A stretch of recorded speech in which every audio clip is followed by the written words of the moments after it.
niveles, hay que hablar de algo que se vivió en la mañanera y le agradezco mucho al maestro Ricardo Sevilla, coordinador de opinión y de investigaciones especiales de Regeneración MX, obviamente miembro de esta familia sin censura, que toque este tema, porque Guerrero, por ejemplo, es una de las zonas más difíciles para ejercer el verdadero periodismo, no desde las perfumadas y acondicionadas oficinas de las vacas sagradas en la Ciudad de México, en la calle, en el pueblo, ahí en donde precisamente fue asesinado este reportero Cecilio Pineda, cuyo número de teléfono apareció en la lista del programa Pegasus, esta investigación internacional que acaba de darse a conocer este fin de semana.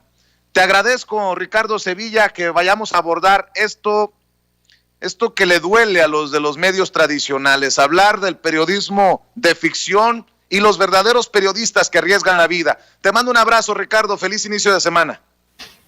Querido Vicente, buen día, igualmente abrazo de regreso. Público, en efecto, este mito de los periodistas de ficción, los periodistas que opinan sin datos, tiene que ver mucho con eso que tú acabas de mencionar ahorita sobre Ricardo Anaya, por ejemplo.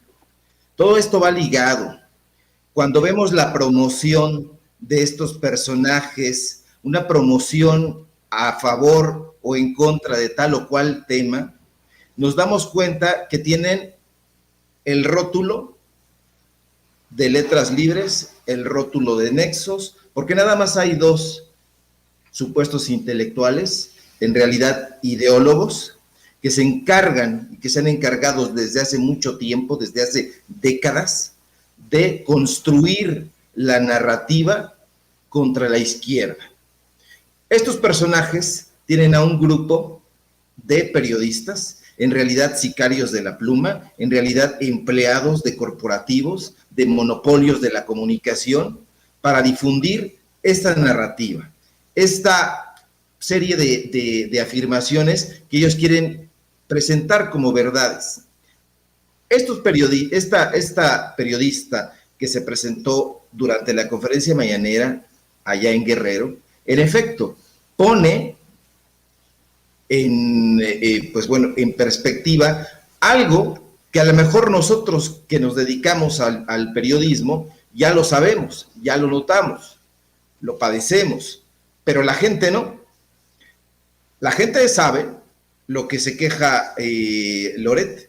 La gente cree, porque tú te subes a un transporte, el que quieras, un microbús, un taxi, un Didi, un Uber, el que quieras, y vas a encontrar que estos personajes que están vinculados con la narrativa de estos sujetos se la pasan gritando mentiras que presentan en sustitución de la verdad, usurpan la verdad inoculando mentiras, pero mentiras que tienen el objetivo de favorecer a sus grupos. Lo que sucede en Guerrero es algo muy dramático. No, yo entiendo muy bien el tema de las quejas, que hayan llegado periodistas en el arribo del presidente y pues le hayan lanzado preguntas que por otro lado no evadió, como se vio hoy en la mañanera.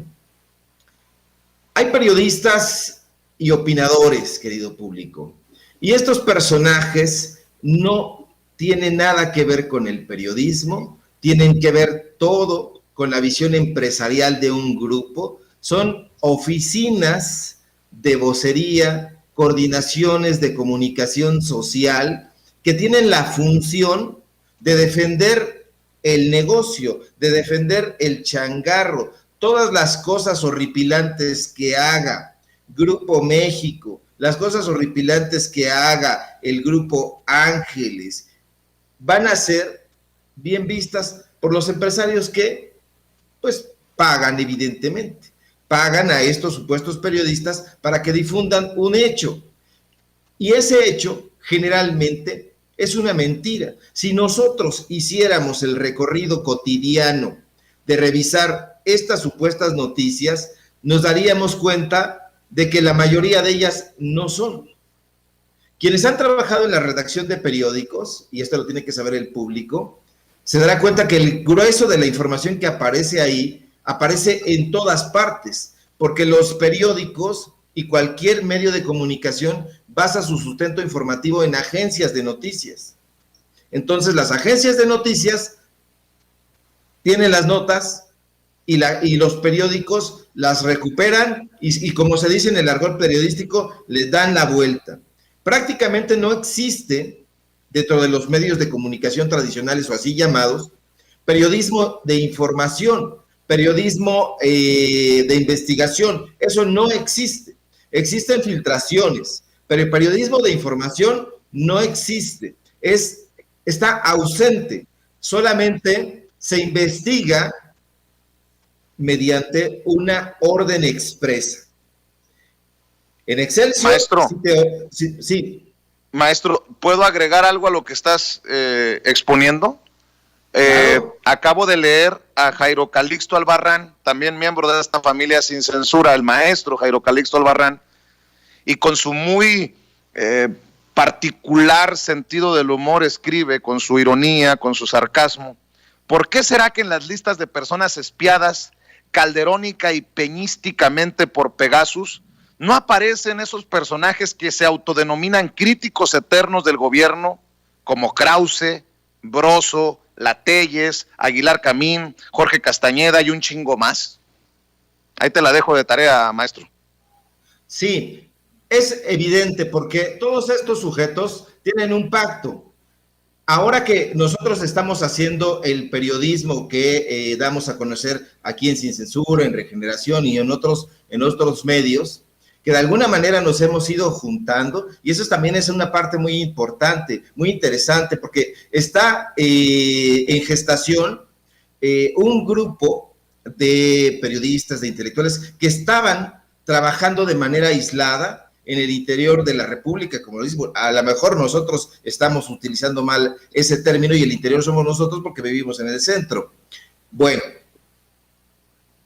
periodistas de Guerrero, periodistas de Oaxaca, periodistas de Querétaro, periodistas de Veracruz, periodistas de Baja California, de todas partes, están buscando nuevos foros para dar a conocer su trabajo. Había un letargo que terminó por pulverizar el ánimo de los periodistas, Vicente.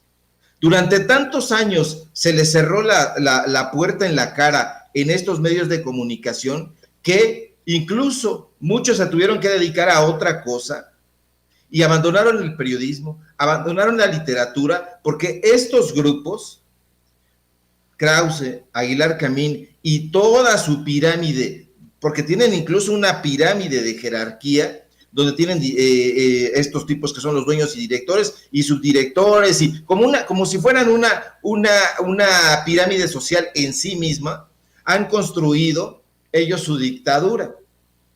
Operan como si fueran no solamente una dictadura, sino que además operan como si fueran una monarquía. Están estos reyesuelos imponiendo las líneas editoriales, la narrativa, el discurso, lo que se difunde en esos medios de comunicación. Cuando nosotros observamos la prensa y vemos ese llamado nado sincronizado, debemos entender que se generó en la oficina de alguno de estos dos fulanos. Estos dos fulanos siempre se reúnen con sus patrones. ¿Y quiénes son sus patrones?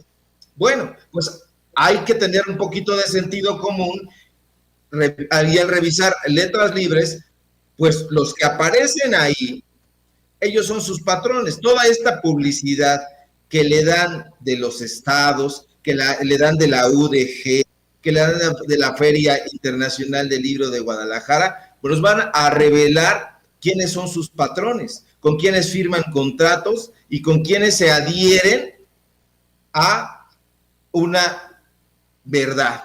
Entonces, es muy importante lo que hizo la periodista esta mañana, porque contra lo que algunos suponen, y debería ser una crítica al presidente, dicen, yo lo veo como algo muy positivo, porque Hace un momento pusiste a Peña amenazando. Las amenazas a los periodistas tienen sexenios en este país, sexenios, si no es que durante toda la vida supuestamente independiente se les ha amenazado. La libertad de expresión no es que esté siendo amenazada como estos sujetos dicen hoy de parte del gobierno de López Obrador, para nada. Si nosotros nos echamos un clavadito al periodismo, por ejemplo, del siglo XIX, para no irnos muy lejos, nos vamos a dar cuenta de que todos los periodistas libres, liberales, eso sí, fueron amenazados en su momento. ¿Por quiénes? Por los conservadores. Ignacio Manuel Altamirano, Ignacio Ramírez, Francisco Zarco, Guillermo Prieto, etcétera, ¿sí? Incluso para que no diga que solamente se habla de hombres, Ana Belén Gutiérrez de Mendoza, también, por ejemplo, que fue la directora de Vesper.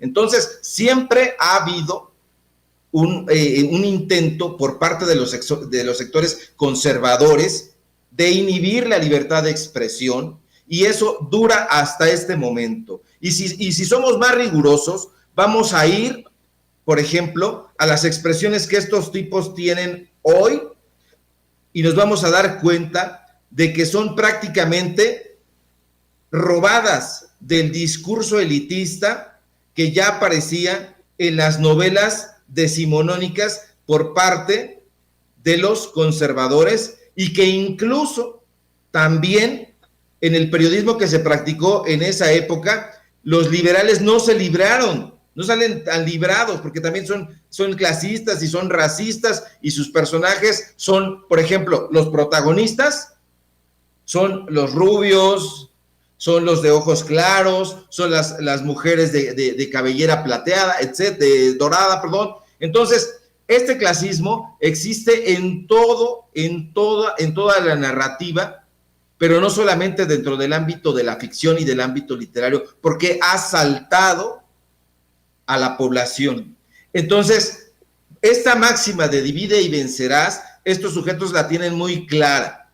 Durante un tiempo estuvieron jugando con que eran enemigos, y entonces veías que supuestamente había un debate entre Krause y Aguilar Camín, había un debate entre Excelsior y el Universal. Hoy ya se han quitado las máscaras y cada vez actúan ya de forma más descarada. ¿Por qué? Porque estos personajes no quieren que el pueblo se informe, no quieren que el pueblo sepa cuál es su genealogía. Y su genealogía es algo muy ligado al poder. Ellos han tenido contratos, han tenido un trato privilegiado. A través de todo, si nosotros hiciéramos, por ejemplo, el desarrollo de qué personajes están, porque todavía están varios, en tal o cual medio de comunicación, y viéramos los vínculos que tienen entre ellos, sería delirante, porque nos íbamos a encontrar con que en Televisa está Javier Aranda Luna, y Javier Aranda Luna formaba parte de las huestes de Octavio Paz y después de Enrique Krause, y era el jefe de eso que la gente conocía como En Opinión de. Entonces él se encargaba de invitar a sus amigos a opinar, pero no era porque solamente fueran sus amigos. Todos estos personajes tienen una consigna. A veces ni siquiera se las tienen que decir. Es una consigna tácita, es decir, sobreentendida. Yo voy a imagen, y si me atrevo a hacer una crítica a Pascal, o si me atrevo a hacer una crítica a Olegario Vázquez, voy a salir por la puerta, pero a patadas. Entonces, estos personajes no son objetivos, no son neutrales, son voceros, son personajes que se sientan frente a una cámara y que en su momento les dieron mucha lana para que difundieran esas verdades de a peso, pero que hoy nosotros nos estamos dando cuenta de que ya su práctica comunicativa se está agotando. Y como se está agotando, entonces sus publicistas, sus investigadores de marketing dicen, ya nadie ve a Ruiz Gili, ya nadie ve a Pascal, nadie ve a Ciro, nadie está frente al televisor. Entonces, ¿a quién están viendo? A los influencers. Entonces, las informaciones que estos sujetos están difundiendo para que se hagan todavía más masivas, las hacen a través de esta raza, ¿sí? De los influencers. Ahora, eso es peligrosísimo, porque el principal objetivo de un influencer, ahí hay que decirlo, no es profesional, es conseguir notoriedad, que lo vean, que su exposición mediática, que entre más likes y más lo vea la gente, sin importar si lo que dice es riguroso o no, pues lo va a continuar haciendo. Entonces, hoy nosotros estamos viendo a payasos, a faranduleros, a influencers, a toda una tropa ahí de gente que va de Chumel a Lalo España y de regreso de Facundo a Lili Telles. Entonces, eso es lo que la gente tiene que ver, porque es evidentísimo. Es la misma gata, pero revolcada. Si Jacobo Zabludovsky era un dictador de la comunicación y difundía mentiras pagado por los dueños, por el tigre Azcárraga y después por el hijo, pues estos sujetos hacen exactamente lo mismo, Vicente. Son pues los voceros de ese clásico de la mentira, pero remasterizados. Entonces, por eso vemos a toda esta gente que dice, es que lo dijo el escorpión dorado. El otro día, y te lo dejo yo a ti de tarea, querido Vicente, y al público, siguiendo a este farandulero de Sergio Mayer, que estaba dándole entrevistas a la gente de la farándula, que hace del cotilleo su ejercicio profesional, se subió precisamente a esa camioneta, andan en una camioneta, un tipo enmascarado, y ahí le dijo algo que me pareció muy revelador. Dijo que cuando él encarnó al personaje aquel que era el presidente en la película de ¿qué se llama? La dictadura perfecta. La dictadura perfecta, fíjate. Encarnaba a Peña Nieto. En ese programa le dijo al enmascarado que él había ido a pedirle permiso a Osorio Chong, que le había llevado el libreto y que él era su amigo, que Osorio Chong era su amigo, y en ese programa le dice también al enmascarado que hasta se tomaron una selfie. Imagínate lo que ocurría entre todos los otros. Si eso, un farandulero que se supone que sus libretos son inocuos, que no le importan un bledo a nadie, pero estos sujetos tienen la piel tan sensible que a se le ocurrió irle a pedir permiso. Yo no sé si el director de la película estuvo enterado de eso, pero que un actor haya ido a pedirle permiso al secretario de Gobernación, cuando nosotros sabemos perfectamente que el secretario de Gobernación es como si fuera el vicepresidente de México, ese es un grave problema. Es un grave problema porque te está hablando del vínculo que existe entre el falso periodismo, la farándula, la política y el veto. Esto pone en peligro, desde luego, a los periodistas que hacen investigaciones donde revelas que los parientes de tal o cual personaje están metidos en la misma institución donde trabaja, digamos, déjame pensar, Ricardo Rafael. Nosotros pensamos, Ricardo Rafael está en el CONAPRED, pero también su esposa. Y dice que no, pero entonces le enseñas contratos y ahí está la esposa. Fue directora de comunicación social, salió, pero nada más salió de la luz, porque sigue tras bambalinas, sigue dando cursos.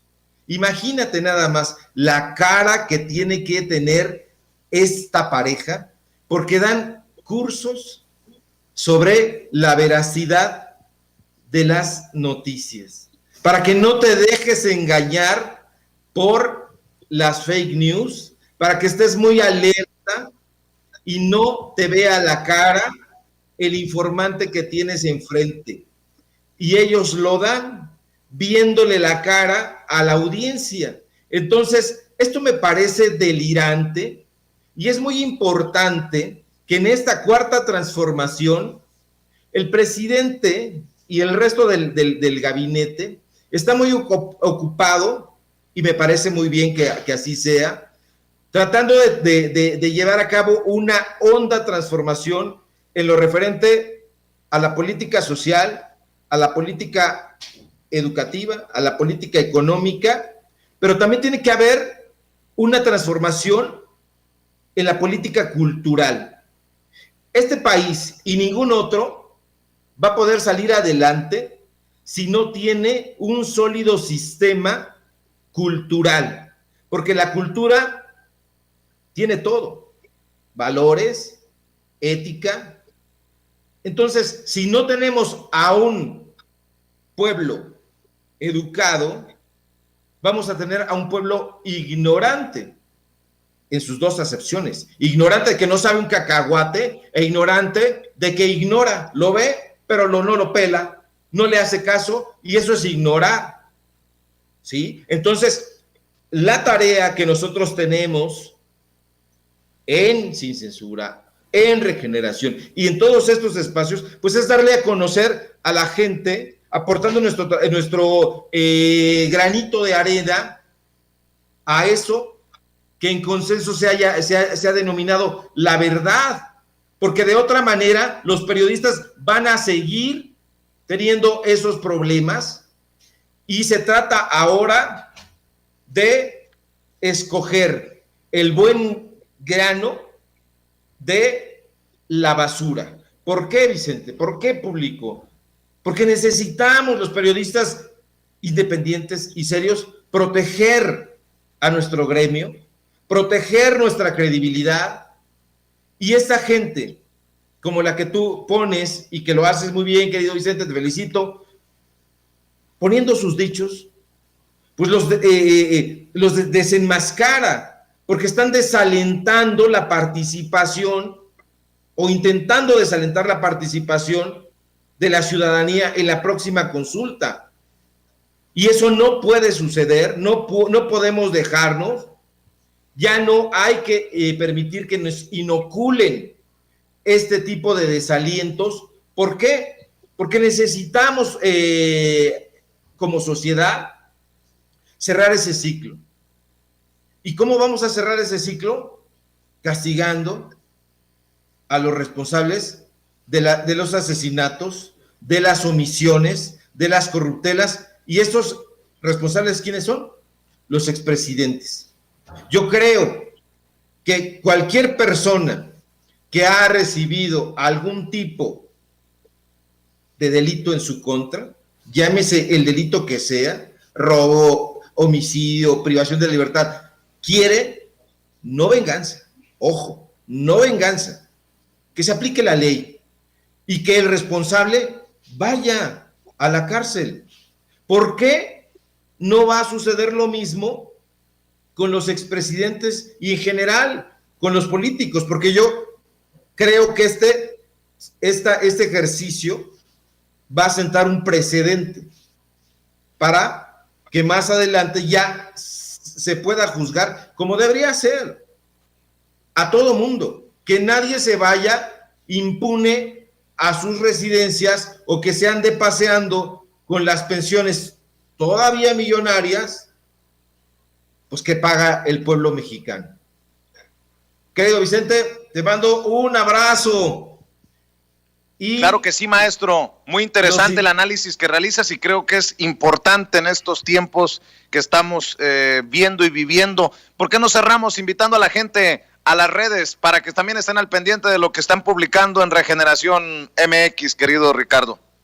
Claro que sí.